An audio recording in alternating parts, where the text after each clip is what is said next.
마땅히 기도할 바를 알지 못한다라는 말씀으로 우리 같이 은혜를 나누고자 합니다. 또 오늘 어떻게 부제목을 한번 잡아볼까 이렇게 생각해 보니까 어떻게 기도할지 우리는 모르겠다. 이것이 더 정확하다 이렇게 보고 있습니다. 어떤 이제 종교 칼럼자는 세 가지의 이유를 들어서 한국의 근대화의 기준점을 삼았다 이렇게 얘기해요.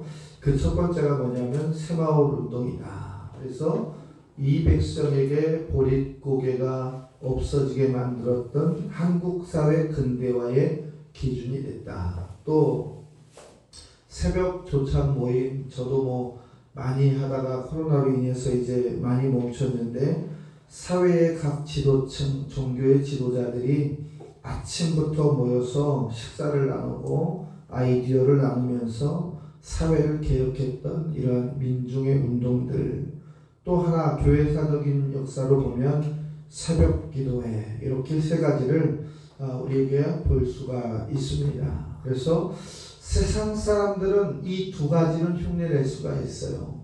새마을 운동이든지 또 조찬 모임, 이러한 것들은 흉내낼 수가 있지만 새벽기도 같은 것은 영적인 문제이기 때문에 아무나 따라할 수가 없다라는 거예요.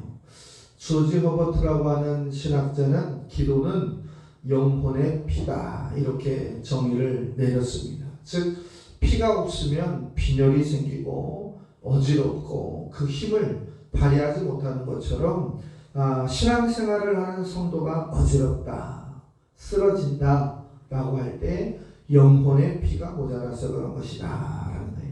이 영혼의 피의 기준이 무엇이다? 기도다. 이 기도는 훈련이고 훈련은 하면 할수록 강해지는 것이다 라는 거예요.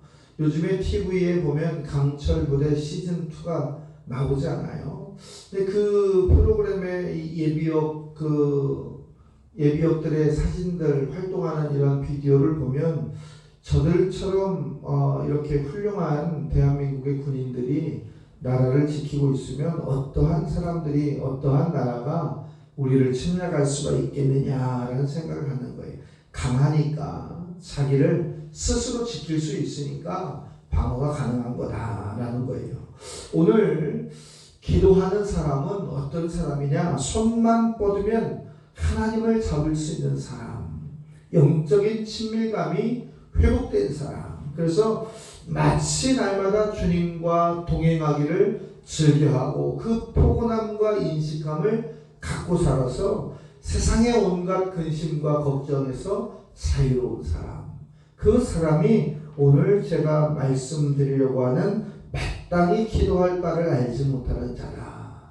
오늘 이 로마서의 기준에서 세 가지의 것을 볼 때 첫 번째, 우리는 기도할 바를 잘 알지 못한다라는 거예요. 아무리 신앙생활을 이제 오래 하고 직분이 높고 또 경험이 많은다라 할지라도 기도할 바를 알지 못하는 것이 가장 성경적인 것이다 라는 거예요. 오늘 8장 26절에 보면 이와 같이 성령도 우리의 연약함을 도우시나니 우리는 마땅히 기도할 바를 알지 못한다 이렇게 하고 있어요.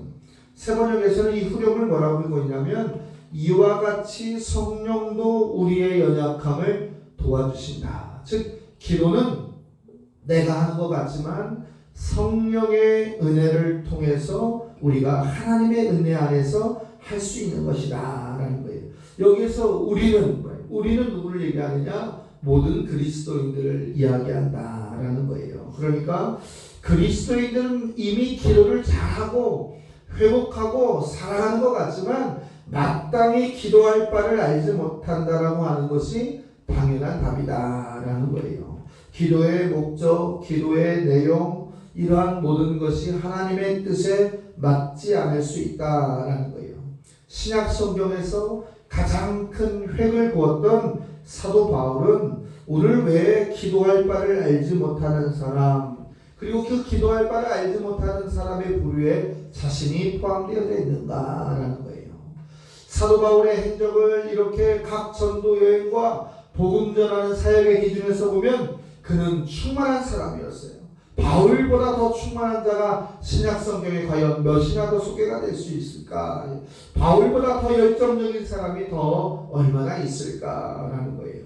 바울보다 더 선교의 지경을 많이 가지고 살았던 자가 어디에 있느냐라는 거예요. 그런데 이 바울조차 뭐라고 얘기하냐면 나는 마땅히 기도할 바를 알지 못한다 라고 이렇게 이야기하고 있어요. 왜 이러한 이 믿음의 사람들조차 마땅히 기도하지 못한다고 했을까? 가능한 것인가? 라는 거예요. 또 구약 성경에 보면 아브라함이 소개되고 있어요. 창세기 15장에 보면 아브라함처럼 믿음의 조상이라고 하는 이 사람은 얼마나 기도할 바를 알지 못하기 때문에 엉뚱한 기도를 드렸냐면 창세기 15장 2절에 보면 아브라함이 이르되 주 여호와여 무엇을 내게 주려 하시나이까? 나는 자식이 없사오니 상속자는 다메섹 사람 엘리에셀이다. 아브라함이 또 죽여서 내게 씨를 주지 아니하였기 때문에 내 집에서 길린 자가 나를 상속자가 될 것이다. 이렇게 기도하고 있어요. 이때는 이미 어떤 시대였냐면 하나님이 상속자로 내게 자식을 주겠다, 기업으로 삼겠다, 그리고 축복해 주겠다라고 이미 응답한 이후의 시간이었어요. 그리고 그 기도의 시간이 25년이라고 하는 출생에 대기하는 시간에 아브라함조차 엉뚱하게 하나님께 어차피 하나님이 못 주시는 거 아닙니까? 주지 못하는 거기 때문에 나는 엘리에셀에게 다메섹 사람인 저에게 내가 상속을 주고 내 자식을 삼겠습니다. 이런 내용이에요. 사무엘은 어떻습니까? 이 사사시대와 왕정시대를 잇는 사무엘, 또 그를 통해서 이스라엘의 왕들이 기름을 받을 때 이 훌륭한 이 사무엘은 어떻게 고민을 했느냐?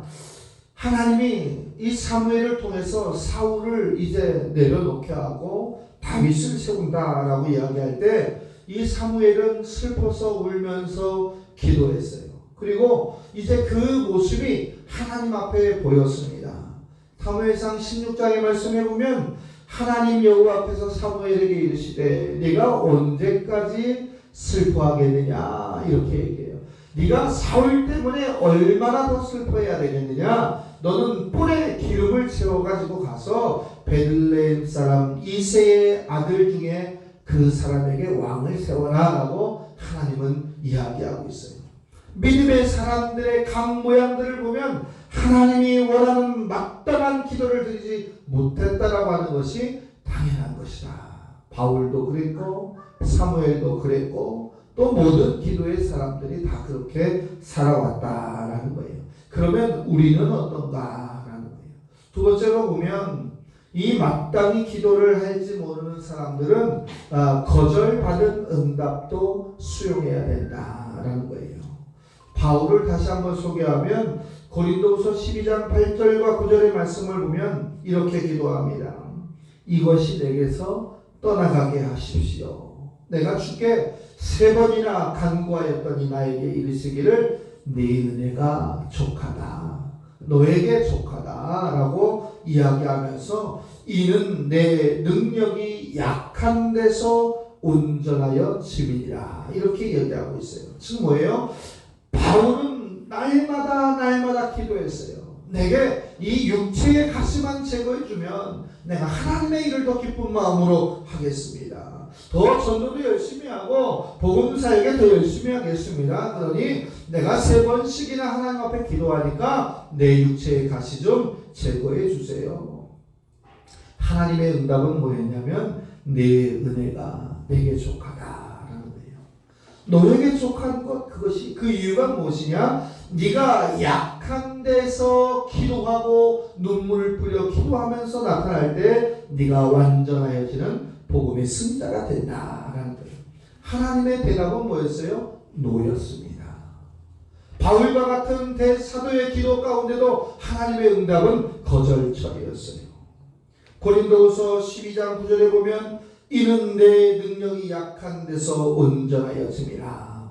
사람이 자신이 약하다는 것을 깨닫고 순종하는 것이 그리 쉽지가 않아요. 그러나 이 바울은 자신이 얼마나 우둔하고 약하고 그리고 감정의 변화가 많은 사람인 줄 알고서 하나님 말씀에 순복하였다라는 거예요. 사랑하는 성도 여러분, 저와 여러분도 마찬가지예요. 하나님이 여러분에게 내게 준 내 은혜가 족하다라고 이야기했을 때 때를 쓰고 분노하고 그리고 속상해하고 실족하는 것이 아니라 바울 사도처럼, 바울 선생처럼 그것이 내게 유익이구나 라고 수용할 수 있는 믿음의 결단이 있어야 될 줄로 믿습니다.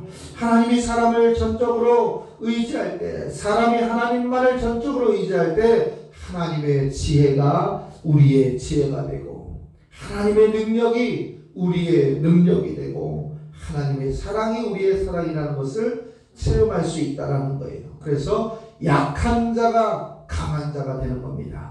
부족한 자가 예수 안에서 온전한 자가 된다는 것을 저와 여러분은 반드시 기억해야 될 줄로 믿습니다. 우리가 잘 기억하고 있는 중세시대 교부 중에 대표적인 사람 어거스틴이라는 사람이 있어요. 이 어거스틴은 타락한 청년이었습니다.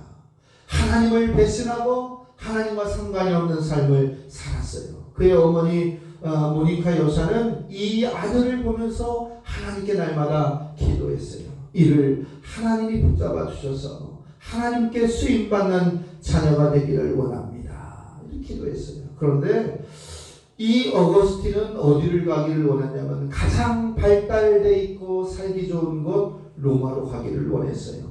그래서 이 모니카 여사는 이 어거스틴이 내 집 밖에 나와서 또 다른 죄를 범하지 않기를 하나님 앞에 기도했어요. 그런데 결국 어거스틴은 로마로 가게 되었습니다. 결국은 어머니의 기도가 응답되지 않았죠. 그런데 이 어거스틴이 로마에 가서 일정의 방황 끝에 만난 사람이 있으니 암브로시우스라고 하는 교부, 그 사람을 만난 거예요. 그리고 그 사람을 알게 되면서 성령 안에서 회심을 경험하고 타락했던 자신의 모습을 이제 되돌아보면서 참회록이라고 하는 기독교의 가장 핵심적인 교리적 신앙적 고백의 책을 써내려가는 위인이 됐다라는 거예요. 어머니 입장에서는 반대하는 기도의 응답이었지만 하나님의 입장에서는 어거스틴을 통해서 더 큰 많은 사람들에게 복음을 전하는 기준을 갖고 있더라라는 거예요. 사랑하는 성도 여러분, 우리가 원하지 않는 기도의 거절 처리도 수용할 수 있는 믿음의 능력이 우리에게 있어야 될 줄로 믿습니다. 세 번째로 보면 중요한 것이 있다라는 거예요. 중요한 것이 있다. 그것이 무엇이냐? 하나님이 옳습니다 라고 기도하고 수용하는 것이다. 제가 오늘 드리고자 하고 싶은 본질의 말씀은 여기에 있습니다. 오늘 시편 22편 1절의 말씀 우리가 주목해서 봐야 되는데 시편 22편은 이렇게 말씀하고 있어요. 내 하나님이여, 내 하나님이여 어찌 나를 버리셨나이까? 어찌 나를 멀리하여 돕지 아니하고 내 신음소리를 듣지 아니합니까? 이렇게 얘기해요. 즉 뭐예요? 하나님은 왜 내가 살려달라고 울부짖고 있는데 듣지도 않고 쳐다보지도 않고 관심도 두지 않습니까? 왜요? 어찌하여? 이렇게 이야기하고 있어요. 또 시편 74편 1절의 말씀에도 보면 주께서 어찌하여 우리를 영원히 버리시나이까? 어찌하여 주께서 기르시는 양들을 향하여 진노의 연기를 뿜으십니까? 이렇게 얘기해요. 어찌하여? 왜요? 이해가 안 가요? 수용할 수 없어요. 나 정도의 기도, 나 정도의 신앙생활하면 되는 거 아닙니까? 이렇게 우리는 하나님께 질문할 수가 있다는 거예요. 이해가 되지 않는 질문들. 그러나 오늘 우리는 로마서의 말씀의 기준을 통해서 마땅히 기도할 바를 알지 못하는 자의 최종적인 기도의 제목은 무엇이냐? 하나님이 옳습니다. 하나님을 신뢰합니다. 하나님만 믿겠습니다라고 하는 결단의 고백을 해야 된다라는 거예요. 낭패가 와도 하나님이 옳습니다. 손해를 봐도 하나님이 옳습니다. 내가 부도가 난다 할지라도 하나님이 옳습니다. 실패를 한다 할지라도 그건 역시 하나님이 옳습니다. 합격을 하지 못해도 하나님이 옳습니다. 내가 병이 들어서 위중한 가운데 서 있더라도 그것조차 하나님이 옳습니다. 이것을 고백하는 것이 뭐예요? 나는 그럼에도 불구하고 하나님을 전적으로 신뢰합니다. 우리는 얼마나 하나님을 신뢰하면서 한 주간을 살았습니까? 하나님이 옳습니다. 하나님이 맞습니다. 하나님의 은혜입니다를 고백하면 어느새 내 입술의 원망은 사라지고 불평은 사라지고 교만은 사라지고 감사와 찬송과 참회의 눈물만이 우리의 심령을 이제 이끌고 가고 있다는 사실을 우리는 기억해야 됩니다. 지금 지난주에 제가 한 어르신하고 이야기하면서 들었던 얘기가 있어요. 신랑을 일찍 여의고 이제 직장 생활한 여인이 있었어요. 실제 우리 주변에 안성 지역에서 하시는 분인데 어느 날 생계를 위해서 방직 공장을 갔대요. 방직 공장을 가서 일을 하다가 이 장갑에 끼어서 손이 절단이 됐대요. 그래서 신앙생활 열심히 하던 집사님이 남편은 이제 죽었지요. 내 손은 잘라졌지요. 내가 이제 더 이상 할 것이 없어서 낭망하고 있어서 교회에서 기도를 하는데 네가 인상이 좋고 네가 친절하니까 보험 세일즈를 한번 해봐라. 이렇게 성도들이 권유를 했다는 거예요. 그래서 보험 세일즈를 하면서 돈을 많이 벌었대요. 그래서 어느 날 서울에서 새벽 기도를 가려고 이제 가방에 성경책을 들고 가는데 뒤에서 그 강도가 칼을 들이대면서 가방을 내놓고 모든 거 다 내놔라 이랬다는 거예요.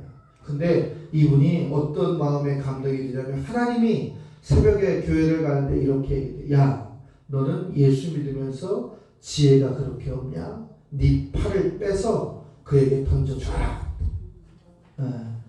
이 가짜 손을 끼고 다녔잖아요. 그러니까 가짜 손을 빼가지고 이 도둑놈에게 확 던져주니까 도둑놈이 얼큰하고 그래요. 그러면서 잠시 주저앉더니 가방에 있는 돈을 다 꺼내라 그래서 가방을 다 열어주고 성경책도 그에게 줘라. 그러니까 성경책도 던져줘 버리니까 이 거지가 등을 두드리면서 도둑놈이 등을 두드리면서 너 열심히 살아라. 그리고 가더래요. 그러면서 하나님이 손 잘린 나를 기억하고 내가 실족하고 남편도 잃고 내가 살아가는 생계의 문제 때문에 고민했을 때 얼마나 낙심했는데 하나님은 지금도 나를 이끌어 주시고 그 밤에도 나를 지켜주셨다라고 하면서 이 위기가 가장 큰 감사로 바뀌었다라는 이야기를 제가 들으면서 참 이 사람의 이 직분과 삶이 복되다. 젊은 날 그렇게 40대에 과부가 되어서 손이 잘려나가면서 생계를 지고 있는 이제 이 삶을 살다가 중년이 되어서 새벽에 예배당에 가다가 도적을 만났을지라도 그에게 은혜를 주시는 것을 보면서 야, 하나님은 역시 우리 각자에게 받는 은혜를 주신다라는 거예요. 사랑하는 성도 여러분, 어쨌든 하나님이 옳습니다는 우리의 신앙의 고백이 되어야 됩니다. 어쨌든 하나님의 은혜입니다를 고백하는 것이 우리의 믿음의 열매가 되어야 될 줄로 믿습니다. 사람들은 생각해요. 손이 잘려나갔어요. 예수 믿는 사람이 어떻게 그런 삶을 살 수가 있어요? 젊은 날에 신랑이 갑자기 죽었어요. 너 삶이 그렇게 거칠어서 네가 믿는 예수가 맞느냐라고 사람들은 질문을 합니다. 그러나 하나님은 그 다음에 있을 우리의 믿음의 은혜를 준비하신다라는 거예요. 이사야 55장의 말씀에 보면 이렇게 소개하고 있어요. 내 생각과 너희의 생각이 다르다. 하나님의 생각과 인간의 생각이 다르다. 내 길은 너희의 길과 다르다. 여호와의 말씀이니라. 이는 하늘이 땅보다 높음같이 내 길은 너희의 길보다 높으며 내 생각은 너희의 생각보다 높다. 사랑하는 성도 여러분, 여러분의 생각으로 하나님을 제한시키지 마십시오. 여러분의 경험으로 하나님의 경험을 제한시키지 마십시오. 여러분의 경제적, 여러분의 신체적 역량을 가지고 하나님을 평가하지 않기를 주의 이름으로 부탁을 드립니다. 그러면 하나님이 옳습니다. 하나님이 맞습니다. 하나님의 은혜입니다를 우리는 반드시 고백할 수가 있습니다. 말씀을 정리하겠습니다. 기도하는 사람은 날마다 배우는 사람입니다. 기도하는 사람은 날마다 하나님의 말씀을 깊이 새기고 불행한 일을 당할지라도 아멘하고 또 숨막히는 답답함이 있을지라도 하나님의 지혜를 구할 수 있는 은혜가 있어야 된다라는 거예요. 기도의 결과를 우리가 판단하지 않아야 됩니다. 기도의 결과는 하나님의 생각과 방법대로 우리에게 가장 합당한 절차와 은혜로 우리에게 허락하신다라는 거예요. 홍해 바다를 한번 보세요. 이스라엘의 앞길을 가로막았지 않습니까? 그러나 이 홍해 바다를 건너가니까 자유의 땅 가나안에 가는 지름길이 그들에게 있었습니다. 요단강은 어떻습니까? 이스라엘의 길을 막고 이제 전투에 실족되어서 그들의 힘과 고난을 잃어가는 광야의 땅이었지만 그 길을 지나가니 젖과 꿀이 흐르는 약속의 땅 가나안의 첫발이었다라는 거예요. 지금 우리에게 있는 고난은 축복을 향한 하나님의 계획하심에 준비된 은혜임을 고백하면서 마땅히 우리가 기도할 바를 알지 못하지만 우리의 중심의 고백에는 하나님이 하셨습니다. 하나님이 옳습니다. 하나님만이 나를 주관할 수 있습니다를 고백하는 저와 여러분의 한 주간이 되시기를 주의 이름으로 축복합니다. 기도하겠습니다.